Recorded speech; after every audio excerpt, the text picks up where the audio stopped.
तो चुनाव आयोग है उसको निष्पक्ष रहने नहीं दिया जा रहा है था, उसको सदन में बदल दिया गया। मशीन से ये पर्ची निकलती है, या तो पर्ची में या तो मशीन को बदल दिया जाना चाहिए। चीज सरकार नहीं करना चाहती है, तो सरकार की नियत नहीं है, तो जनता लड़ाई के मूड में है। विश्वास अर्जित करने वाले सरकार ही अगर जनता के विश्वास के साथ बलात्कार करने लगे। अभी आपके सामने हमारे वकील साहब ने जो सुप्रीम कोर्ट में गरीबों की हक की लड़ाई लड़ते हैं, उन्होंने काफ़ी विस्तार से डाटा सहित, वो डाटा को दोहराने की ज़रूरत नहीं है कि किस तरह से छत्तीसगढ़, मध्य प्रदेश और राजस्थान में किस तरह से जो डाटा में अंतर आ रहा है, वो डाटा में कम ज़्यादा अंतर का सवाल नहीं है, उसमें सवाल है नियत का।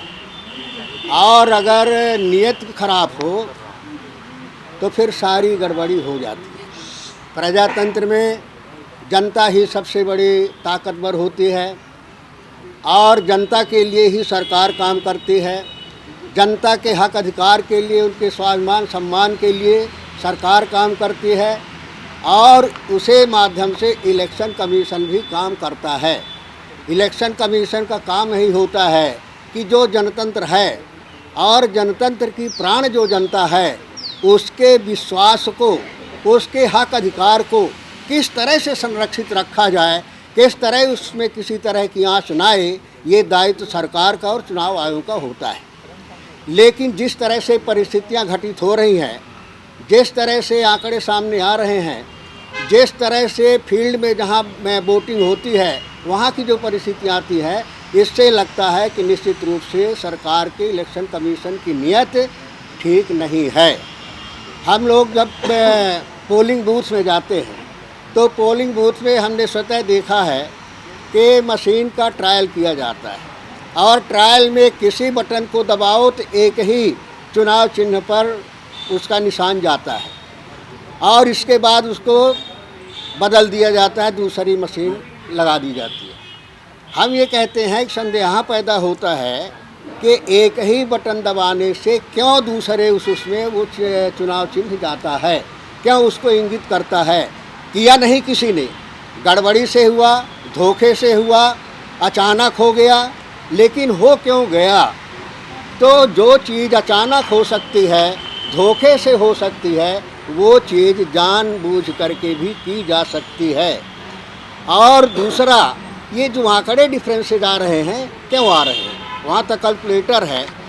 अगर कैलकुलेटर है, कैलकुलेटर गलती करेगा तो फिर कैसे काम चलेगा, न्याय कैसे मिलेगा इस देश के जनतंत्र को, लोगों के हक अधिकार के सुरक्षित कैसे रहेंगे, उनके स्वाभिमान और सम्मान कैसे रहेंगे। तो सबसे बड़ी ज़रूरत यह है कि लोगों के विश्वास को मजबूत करना। आज इस व्यवस्था के प्रति लोगों का विश्वास टूट गया है और गांव के लोगों को, देहात के लोगों को भी संदेह होने लगा है कि सरकार की नीयत इसके प्रति ठीक नहीं है और जो चुनाव आयोग है उसको निष्पक्ष रहने नहीं दिया जा रहा है। आप सब जानते हैं कि चुनाव आयोग का जो आयुक्त होता है, उसके नियुक्ति के लिए जो चीफ जस्टिस उसमें कमेटी का सदस्य होता था, उसको सदन में बदल दिया गया और इसका हम लोगों ने विरोध किया कि इसमें सरकार की नीयत अच्छी नहीं लगती है कि फेयर चुनाव हो और जनता को न्याय मिले। वो स्टेज को हम लोगों को सदन से ही अलग कर दिया गया और उसके बाद बिल पास कर लिया। तो जहां इस तरह की कार्रवाई होती है तो संदेश होना स्वाभाविक है और उस संदेश का रास्ता यही है कि उसमें कानूनी तरीके से कार्रवाई हो, जो आंकड़े दिए गए हैं उनका परीक्षण हो और जो मशीन से ये पर्ची निकलती है, या तो पर्ची में या तो मशीन को बदल दिया जाना चाहिए, या कि जो पर्ची निकलती है वो पर्चे हमारे मतदाता के हाथ में आनी चाहिए और मतदाता उसको देखे और दूसरे डब्बे में उसको डाला जाए ताकि मशीन के अलावा उस पर्ची की गिनती हो सके। अगर उस पर्ची की गिनती हो सकेगी, मतदाता हमारा ये कन्फर्म हो जाएगा कि हमने जिसका बटन दबाया है, हमने जिस चुनाव चिन्ह को वोट दिया है, वही ये पर्ची में है, उसका विश्वास हो जाएगा और पर्ची की गिनती हो जाएगी तो आप से आप पकड़ में आ जाएगा कि बेईमानी नहीं हो रही है। लेकिन दोनों चीज़ सरकार नहीं करना चाहती है, तो सरकार की नीयत नहीं है। अब ये लड़ाई निश्चित रूप से जनता तक जाएगी। अब ये जनता लड़ाई के मूड में है अपने हक अधिकार के लिए। अगर मशीन को नहीं बदला गया, अगर इसमें पीपीएड में सुधार करके जो है पर्चे की गिनती इस तरह से अलग नहीं की गई, तो निश्चित रूप से इसकी लड़ाई अब इस प्रदेश की और इस देश की जनता करेगी।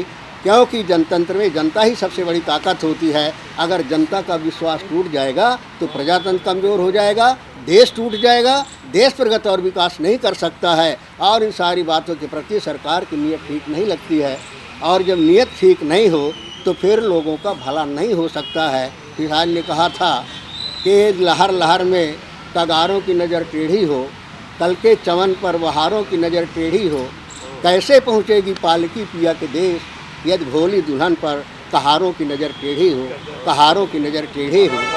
यदि सरकार ने जो जनतंत्र के दुल्हन का विश्वास अर्जित करके, जिस जनता ने विश्वास दिया कि हमारे हितों की रक्षा करेंगे, ये हमारे स्वाभिमान और सम्मान की रक्षा करेंगे, अगर वो विश्वास अर्जित करने वाले सरकार ही अगर जनता के विश्वास के साथ बलात्कार करने लगे तो फिर जनतंत्र कैसे सुरक्षित रहेगा, देश कैसे सुरक्षित रहेगा, इस चीज़ की सोचने की ज़रूरत है।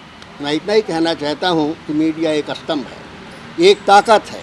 जनता की आवाज़ बन करके मीडिया को भी जहाँ सच्चाई है, ईमानदारी है, उनके हक अधिकार के लिए, उनके स्वाभिमान और सम्मान के लिए साथ देना चाहिए। इस लड़ाई को लड़ना चाहिए ताकि इस प्रदेश और देश के जनता को न्याय मिल सके, उसका स्वाभिमान और सुरक्षित रह सके। और जो हमारे प्रजातंत्र की मूल भावना है कि लोगों के हितों की रक्षा करना, स्वाभिमान सम्मान की रक्षा, वो पूरा हो सके और हमारा देश प्रगति और विकास कर सके।